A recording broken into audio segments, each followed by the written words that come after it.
There are 5 things standing between SpaceX and turning Flight 14 into its first orbital mission. 4 of them are about the rocket. The 5th is a decision SpaceX cannot make on its own, no matter how flawlessly the hardware performs.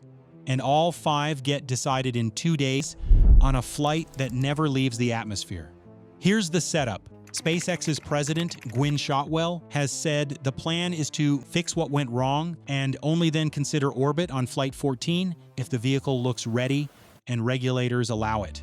So Flight 13 is the hardware exam, there to prove the last flight's problems were first-time debut hiccups, not signs of something deeper wrong with the design. That last flight, Flight 12, was the first to fly the full new setup. V3 Starship, upgraded Super Heavy, Raptor 3 engines, and a new pad. Flight 13 flies the same generation of hardware, with a 90-minute window opening at 5:45 p.m. Central Time on July 16th.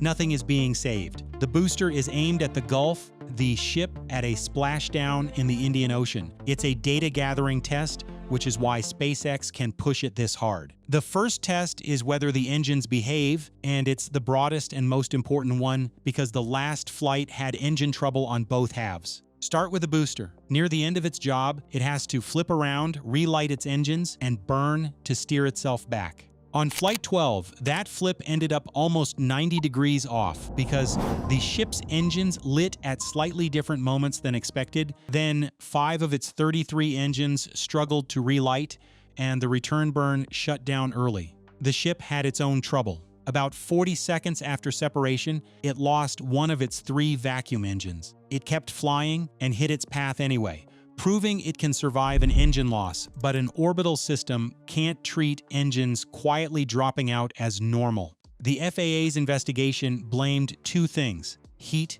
damaging propulsion parts, and engine alarm settings that were set wrong. So SpaceX changed how the ship's engines start, the booster's relight hardware, and the rules for when an engine counts as unhealthy. And that's harder than it sounds, because 33 engines never produce identical readings. Set the alarms too strict and you kill good engines.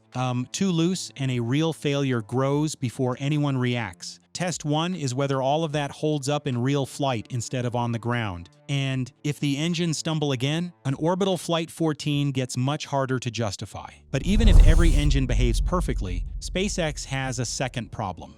A ship that reaches orbit has to be able to leave it. That leads to the second test, an engine restarting in space, and this might be the hardest one to argue with. To come back down, you have to relight an engine after the main climb is over, while the ship coasts through space. Flight 13 plans to do exactly that, relighting a single Raptor during the coast. The burn is tiny. What it represents is enormous. Restarting an engine in space is what lets a ship drop out of orbit on command and choose where it comes home.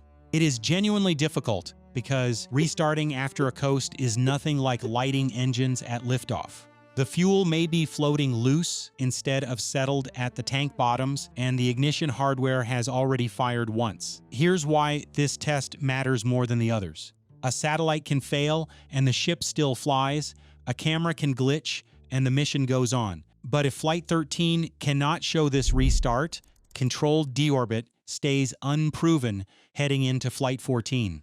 And a rocket that can reach orbit and come home still has no reason to exist unless it can carry something. That brings us to the third test, delivering the cargo, which raises a fair question. Why load a suborbital flight that ends in the ocean with real satellite hardware? Starship is built to do more than reach orbit. It has to carry and release payloads, and Flight 13 pushes that further than before. It carries 20 next-generation Starlink V3 satellites, fed out one by one through a slot in the side, a system people compare to a peas dispenser. Deploying is much more than opening a door. Each satellite has to survive launch, slide out without jamming or hitting its neighbors, then wake up, unfold, and phone home. There is a hard business reason to get this right soon. Shotwell has said Starlink is already out of capacity in key markets, and the new V3 satellites are too big and heavy for Falcon 9 to launch in bulk. Starship is the only rocket that can haul them in large numbers, so proving it is the first step toward the satellites meant to pay for the program. This test isn't strictly pass or fail, but a jammed dispenser that releases nothing would make an orbital Flight 14 far less worth flying. And some of that payload has a second job, one SpaceX has never tried at this scale. That second job is the fourth test. Checking the ship's own heat shield, because some of those satellites are turned around, cameras pointed back at the rocket that just launched them. Getting to orbit is the easy half. Coming home from orbital speed is brutal. Starship's belly is covered in thousands of ceramic tiles that must survive reentry heat that would melt bare steel. Onboard sensors can report a temperature, but they can never show you a missing tile. Cameras can. So the deployed satellites photograph the ship as they drift away, watching for missing tiles or exposed steel. And here's the part that sounds insane. SpaceX painted some tiles white to fake the look of damage, as known targets it planted on purpose. Before you can trust cameras to catch damage you did not expect, you have to prove they can spot damage you did. And it serves one goal: a much better read on the ship before the hardest part of the trip home. This test isn't all or nothing, since Flight 14 may aim for a softer ocean return, but heavy tile loss here would make SpaceX think twice about a harder orbital return. Everything up to now has been the rocket proving itself. The fifth test is different because even a flawless Flight 13 can't clear it, and it comes down to whether the FAA says yes. Remember that FCC filing everyone treated as proof of an orbital mission? It only covers radio and tracking, not the launch or re-entry. That belongs to the FAA, which licenses launches and returns for public safety, weighing the flight path, the debris risk, and the odds of hurting anyone on the ground or at sea. Shotwell was careful here. She said that if SpaceX feels ready, it would then ask the FAA to allow orbit on Flight 14, not that Flight 14 is automatically orbital.